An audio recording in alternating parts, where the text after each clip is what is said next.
slowed a little bit, but still look good. US looks good. Most of Western Europe looks good. The UK looks great. Which regions are you worried about now? Well, to be fair, it's a bit better than it was in certainly in Q1 and Q2. I mean, we had 5% growth, like-for-like growth in Q3, which exceeded analysts' expectations by some distance and competitive comparisons by some distance. So that was pleasing. I guess I still remain concerned about Western Europe and parts of Western Europe, not the UK, not Germany, France, not Spain actually as much, although there's this terribly corrosive high unemployment level in Spain. Things are improving. Italy is a bit rudderless. So I think my basic concern is still Western Europe. I'm obviously concerned about the US. The grey swan I worry about most is the US deficit, the failure to deal with it on a permanent basis, or as permanent as they could be. This kicking the can down the road doesn't help. I mean, if you're a client in America, what do you do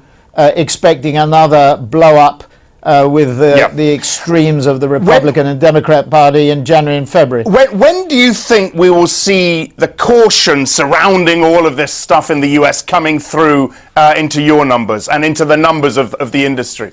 Well, I think, we've been at this for 5 years post-Lehman and we've got used to it. I mean, 2009 was a dreadful year, picked up in 10, 11 was a record year for us, and 12.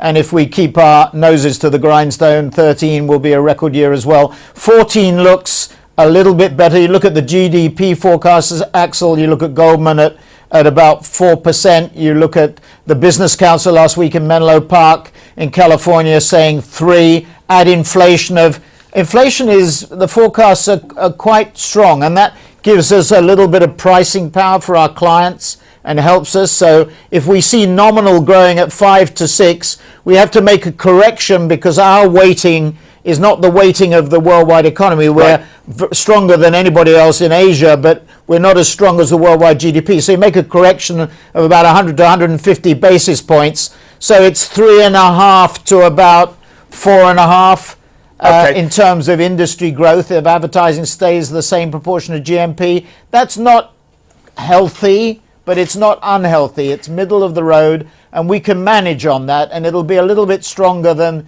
this year because of Sochi, because of Brazil, because of the midterm congressionals. So listen, it's not easy. Our people are doing an extremely good job. They're working very closely with the clients. The clients are very cautious for the reasons we just touched on.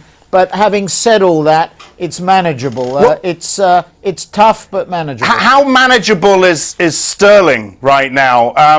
Clearly, I think it's about 80-85% of your revenues outside the UK. If sterling continues at these levels, how worried are you by that, and when does that really start hitting your bottom line? Well, obviously, the sterling and its relative weighting. I mean, from a management of revenues and costs, I mean, we're matched. We're sort of naturally hedged, so it doesn't worry me from that point of view. From a reporting basis, obviously, variations in the currency rates affect our numbers, but if actually it's an interesting point. Fast growth markets on a constant dollar basis would have been over 30% of our revenues as opposed to just under 30%. So it does start to make some difference on the numbers, but I'm not worried about that. The analysts take that into account, and if sterling weakens, obviously we benefit. If sterling strengthens against these currencies, we're not such in a good position.